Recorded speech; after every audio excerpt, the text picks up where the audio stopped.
மூன்றாம் பிறை எதற்காக பார்ப்பதுனா நம்முடைய வாழ்வின் வளர்ச்சிக்காக.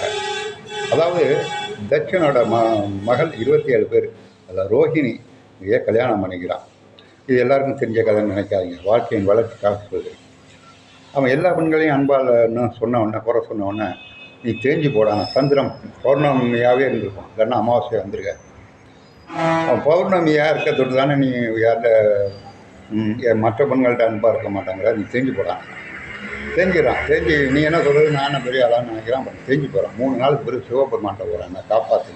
இன்றைக்கும் நம்ம பல பிரச்சனைகளில் தோல்வி அடைஞ்சு சில பேருக்கு உதவி செய்வான், காப்பாற்றுவான். அந்த மாதிரி அவன் கொடுத்த தண்டனையிலேருந்து நீ அனுபவிச்சா ஆகணும். ஆனால் இன்னையிலேருந்து நீ வளர்ந்து போங்களாம். இந்த 3ஆம் பிறையை பார்த்ததுக்கு பிறகு 3 மாதம் தொடர்ந்து பார்த்தீங்கன்னா அறிவு வளரும். 5 மாதம் தொடர்ந்து பார்த்தீங்கன்னா ஆண்டியாக இருந்தால் அரசன் ஆகும். இது அனுபவங்களான பெற வேண்டும். நான் சொன்னதை மட்டும் சொல்லி